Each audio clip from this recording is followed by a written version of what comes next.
welcome to my review for Star Wars The Force Awakens. Yes, we are so close to Star Wars Rogue One coming out. I'm seeing it on Thursday night. I'm less than 2 days away. It's the Eve's Eve. We are so close to Rogue One, and leading up to it, I have been reviewing every single Star Wars movie, including the holiday special, linked to a playlist of all those reviews down below, and I am concluding it with a re-review of Star Wars The Force Awakens. I did review it last year with Connor, however, I don't think that I developed my opinion well enough. The audio quality, we did it over Skype, it was very, very low, and I'm not too happy about that review. So I thought, I want to try to re-review it and try to make this review a lot better. So in order to differentiate those two, I am going to have full spoilers. I'm going to do an analysis, I'm going to go through each plot point of the movie. So if you have not seen The Force Awakens, I definitely encourage you to go watch it, come back here, and continue the review. So, Star Wars The Force Awakens had so much hype around it. People were buying things revolving around it. People were buying tickets months and months in advance. I personally saw it at the Star Wars Marathon, which was an amazing experience. I got to see it with fans from all different types of fandoms for Star Wars, whether you love the comics, you love the movies. It was all great just to be all sitting in one theater and watching all of these films. And when The Force Awakens came on, the excitement level was high. I was praying that it would not let me down because I was so excited for it. The reviews had came out and it had been great, and I loved it. I loved it so much. It's absolutely an insanely entertaining movie, and that's something that overarches for the entire film. There's rarely a dull moment. Every moment feels like it has purpose. Every moment feels, it's like a meat, a piece of steak, where it doesn't have any fat on it. It's complete, just normal steak, which is great. So, starting off with the movie, they have the opening crawl, and it is so nice to see that back on screen. It's done very, very well, perfectly matched with the original trilogy, and I gotta say, they do have a lot of replications of the original trilogy. A lot of odes to it, and a lot of things straight pulled out of the original trilogy. Now, this annoyed a lot of people, and a lot of people pointed out the film for being way too much like A New Hope. And to that, I got to disagree. Yes, it has a lot of insanely similar plot points, but here's the thing. There are many people who will not watch A New Hope. Star Wars. There are many people who will not watch that film because it is old. The Force Awakens serves as a great segue into the Star Wars universe for people to finally start watching the Star Wars movies because they realize, because it's like the original Star Wars story, which just further proves that story is timeless, but it's just like it, but yet there's a few differences here and there that make it more modern, and it very, very much works. So, going on, we have this little scene in between Poe Dameron and, I'm forgetting his name now, the actor who plays him, but he's a great actor, Max von Sydow, and it's the scene where the first line is, "This will begin to make things right," obviously referencing the prequels. So we get this fantastic scene of when when the First Order comes down. And this is a menacing scene. This shows the power of the First Order right away. They are blowing things up and killing people just trying to find a piece of evidence. That shows how menacing they are. And Kylo Ren is a fantastic villain. And speaking of, when I watched this, I used the BB-8 droid right there. He is a remote control BB-8, or you use him through your phone. And he has this watch me with him where you can watch The Force Awakens, and it is so great to watch that with him. And when Kylo Ren gets the order, shoot all of them, he's yelling and he's screaming. It was so cool to watch it with that little BB-8 droid. So moving on from that, Poe Dameron tries to stop Kylo Ren. So he tries to shoot him, and this is when we get to see the full maximum amount from Kylo Ren. He stops the laser bolt in midair. Just boom, stops it. And that was so cool to see on screen. We haven't really seen anything like that, and that just little small moment was a very creative, well thought out plan. So as this scene goes on, we eventually get to Rey, who is scavenging the ship, and right away, I got nostalgia for Rey's theme. I know this movie just came out last year, and I already have nostalgia for it, but Rey's theme is magnificent. It's very, very light, yet at the same time, it's very moving and very powerful. John Williams did a great job, and overall, this score may not be as great as The Empire Strikes Back or Star Wars or even Return of the Jedi, but it's still a great score. It uses a lot of the original songs, yet a lot of new ones, but definitely the standout is Rey's theme. So, as we go on, eventually she, tries to sell her portions for food, or she tries to sell something to get portions to eat. She heads back to her place, and this is when we get the first encounter with BB-8. And this droid is amazing. He's hilarious. He spouts, he doesn't even say dialogue, yet you can almost tell what he's saying, and it is just absolutely hilarious. He has great moments. He is an adorable droid, and it's the reason why I have a replication of him back there, just because I want to own a BB-8. I feel like everyone wants to own a BB-8. He's such a cool little droid, and the idea of a moving ball with a head on top, that was such a great idea, such a great design. And J.J. Abrams explained that he just sort of drew the most random thing he could think of on a piece of paper, and that worked out very, very well. So moving on from this, Finn eventually tries to break out Poe Dameron from the ship, and this is when it occurred to me that Finn being a stormtrooper was a great idea. Because from the opening shot where he gets the blood mark across his face, you can tell that he has changed. He really views the First Order on its morals and its ethics. And they're bad people, and they have their own cause and all, but he really got to see that, and that really made the stormtroopers stronger overall. The fact that there are actual people inside these instead of CGI made it all the more powerful when he saw the people being slaughtered. It was real human emotion in a stormtrooper, and the fact that he is a stormtrooper just makes his character even stronger. He goes against the First Order. He tries as hard as he can to join the rebellion, and he does. And it's just some great stuff. That was a genius idea. They did not need to make him a stormtrooper, but the fact that they did made it all the lot better. So we get down, and Poe Dameron supposedly dies. He eventually does come back, but more on that later. And he goes to the village where he meets Rey. And this is a great encounter between the two characters. Slowly turned sour when the First Order arrives. And they run towards something, say, why not that ship? Oh, that ship's garbage. And then the ship they were heading to blows up, and then it's that ship will do, and boom, it's the Millennium Falcon. Great reveal. And here's where we get a fantastic space battle sequence. All of them are great, but this one is just especially awesome. It's the Millennium Falcon outpacing TIE fighters. It goes on for a full 10 minutes, but it never gets boring, and it's extremely entertaining. From here on, they eventually start talking and end up on a ship, and this is when we get our first look at Han Solo and Chewbacca. These were great characters to include because they are obviously from the original trilogy, but they also feel like the same characters that they were, but older. I know, Chewie is not all that much older. He is a Wookiee, and Wookiees do stay for hundreds and hundreds and hundreds of years. However, I do have to say that they made him feel older, and they made Han Solo feel older. These are characters that are getting on their older side but still feel original, and that is definitely something that you can see practically throughout every character from the original trilogy in here. Very, very well done stuff. So, from here we get this scene of a group of people, guys from the raid, that are getting attacked by Rathtars. We get another great action sequence before they get onto the ship and they launch straight into hyperspace. So, and I do have to say, another thing about this movie that I did notice a lot through that scene where they first encountered Han Solo was the humor. It works very, very well. It's done consistently. It's very common. But it works well with the movie, especially the BB-8 doing the thumbs up with the fire. That's got to be one of the hardest laughs I've ever had in a theater. So getting on from this, we go into a world where there is these gigantic green shot. Now this is a really, really quick shot, but it's just this giant shot of this green landscape of this planet that they're going to meet Maz Kanata. And this was a fantastic shot. The cinematography overall is good, but that one shot is absolutely beautiful. And bringing it up, the color blending in this movie too. There's lots of blues, lots of reds. There's a whole rainbow of colors that they use.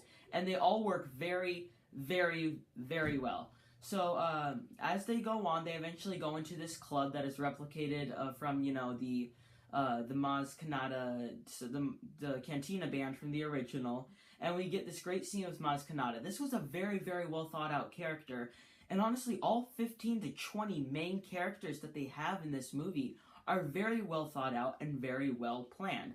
Every one of them has enough backstory to them that you can care about them. The ones that are the main characters are given just enough screen time, and the ones that are side characters are also given just enough screen time. It's done very, very well. So from here, we get a scene where Finn tries to leave. He wants to run away from the First Order, and Rey decides to go downstairs because she hears screaming. She's not sure what it is, but it sounds vaguely familiar to her. So she goes down and touches the lightsaber, and this is where we get some haunting imagery. This is imagery of the Knights of Ren, and there's a shot where a character is stabbed with a lightsaber, and this was actually a brutal shot. It kind of shocked me first when I saw it, because it's a stunning shot, first of all, but the brutality of it, it's a character stabbing someone. That's often lost in sci-fi movies. Characters will be stabbed with swords or weapons or anything, and nothing really happens to them, but that one shot right there really separated it from every other sci-fi movie, because these were characters that were dying, which is another great thing that The Force Awakens does. So this is terrifying imagery. Rey decides that she wants to run away, and something did appear to me here, that the acting is, like Episode 4, is weak at times. Rey does have a couple weak moments, whether it's when she first meets BB-8, or when she's running and crying. Just a few moments like that are bad. For the most part, Daisy Ridley does a great job in this role. Again, there are a couple of moments, but hey, I can get over that. So, moving on, the First Order comes down and is trying to continuously find those plans of Luke Skywalker. And here is where we get to see our first use of a non-Force user using a lightsaber. Finn gets the lightsaber from Maz Kanata and uses it. And this is an awesome scene. Why? Because they don't try to make him God. He's not this all-powerful character that can suddenly wield the lightsaber and stab people. No, he has a hard time fighting a stormtrooper. He kills one just by luck, and then he has to fight one, and he nearly loses. And that really helped him become more of a human character. He doesn't pick things up right away, and suddenly, boom, he's instantly great on it. Nothing like that happens. So, moving on from this, we do get our first confrontation of Carrie Fisher and Han Solo and Carrie Fisher meeting up. And this is a great little scene. Among all this chaos that is going on, we get this brief, small moment in which two characters are reuniting. And there are a lot of small moments like that in the later part of this movie between Han Solo and Leia. And they're just very, very great scenes that make the characters a lot stronger. Now, from here, we do eventually get to the Resistance is taking over the place, and Poe Dameron is there. Okay, that's fine. He survived on the desert planet and was saved. Here's my issue with this. They briefly brush over what happens to Poe. It's just like, boom, oh, he's fine. He got up from the sand, and he's alive. That's all that they do. They should have explained that, oh, the Resistance came down, he went to the nearby village, phoned the Resistance, they came and picked him up, just something like that. But instead, they just sort of brush over it, which was annoying, and it sort of felt like they didn't know what they were doing. But okay, I digress. They move on, and this is when we get the first look. Well, not the first look, but it's the first look of scope on Starkiller Base. They compare it to the Death Star, and this is a great scene showing how powerful this gigantic ship is. So eventually they decide that Finn, Han Solo, and Chewie are going to go down into the First Order and try to lower the shield so that they can start their attack. And this is where a character is definitely misused. Captain Phasma was supposed to be this strong, huge, all-powerful character, and she was very weak. She was in there, and she had 3 lines maybe, and she was just overall very weak. I wouldn't say that she's like Jango Fett, no. Even then, Boba Fett. Boba Fett is a character I find to be largely overrated. He's cool and all, but he's not this BA, scavenger hunter or just this super mean guy. He's not. He's just another stormtrooper that's just a character. And I've always viewed him as that, and a lot of people were saying, Captain Phasma wasn't like him, and that's not what I'm going to say here. What I will say is that Captain Phasma definitely was very, very weak. So, as it goes on, they eventually get the shields lower, and this is where we get another fantastic action sequence. We get TIE fighters trying to fly in and shoot down things, and it's great. And from here on, we just get this 30-minute action sequence of just pure action, practically. And again, with those small moments, there's a small moment between Finn and Rey where they're hugging, and it's just another one of those small moments that very much fits into the movie. So, going on, we eventually get to the very, very hard scene to watch. Han Solo walks up to Kylo Ren. Now, yes, they do make it a little obvious. There's no bars on the side, whatever. He goes up to Kylo Ren and he wants to try to free him from the issues that he's having. He wants to try to make him a better person. This is an incredibly powerful scene. And when Han Solo eventually is stabbed and he dies, that was a very emotional scene. I didn't cry, I got close to it, because this is one of the most influential characters for me. I love Han Solo. I always wanted to be like him. I dressed up like him to the Star Wars marathon. He is my favorite Star Wars character that there is, and one of my favorite characters put to cinema. And to see him passing, it was very well done, but it was very, very hard to watch. And that was a great moment, and especially the moment afterwards where Chewie gets mad, and he shoots Kylo Ren once. I wish he would have continuously shot him. Well, I guess that they do need to continue on that character, but it was a little unbelievable, but okay. So he continues on, and he's shooting them, and they decide to blow it up. As it's blown up, the TIE fighters are able to go in and start shooting it down, and this is where we start to get a lightsaber battle. So Rey and Finn are trying to run away, and Kylo Ren comes and blocks them from their path. He's hitting his side, and actually, I really liked that. A lot of people were annoyed, like, what was he doing? Why was he hitting his side? That made absolutely no sense. But what I saw with that is that he was fueling his rage. He had issues staying on the light side and the dark side, and he had to continuously hurt himself so that he could stay on that dark path. He just killed his father, and he must be going back and forth right now. And that little thing was a very, very well done aspect. Now, I do want to bring something up with Kylo Ren here right before I go into this lightsaber fight. I like how he was a human character. As I mentioned earlier, he is very menacing. He is a terrific villain and holds up to Darth Vader. He's not one of the greatest villains of all time like Darth Vader is, but he holds up to him. And what I really like about his character is that he was human. When he took off his mask, you saw a human face. That is what really separated him from Darth Vader and from many villains before. He was a human character that had human issues and had, he had a lot of fits, but a lot of humans do, and that made his character a lot better. So going on from this, we eventually start this lightsaber fight, and this is a great fight. Finn tries to go up against Kylo Ren and almost instantaneously is defeated, yet again proving that non-Force users should not touch lightsabers. And then we get the scene where he's trying to get the lightsaber for himself, and then it goes straight past him, and Rey grabs it. She ignites it, and we start this fantastic lightsaber sequence. A lot of people were complaining about how Rey suddenly picked it up and was great at it, but I personally did not have an issue from that because she clearly descended from someone who had used the Force, and the people from around the time that she used the Force that would be born, they have to be very, very strong characters, or very strong in the Force is what I mean. So I did not have an issue with that, and as this fight continues on, for the most part, most part of it, Kylo Ren has the upper hand. He's fighting her, and he is mostly beating her, but there's the one quick moment where she closes her eyes, and boom, goes around, cuts him, and she cuts him across the face, I believe, and she has defeated Kylo Ren.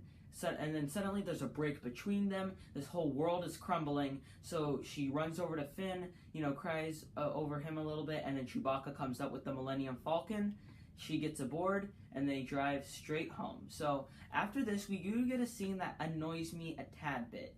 So it's the scene where General Hux is having his final talk with Supreme Leader Snoke before they have to leave because the station is about to blow up. And General Snoke, Supreme Leader Snoke, says that Kylo Ren's training is not complete yet.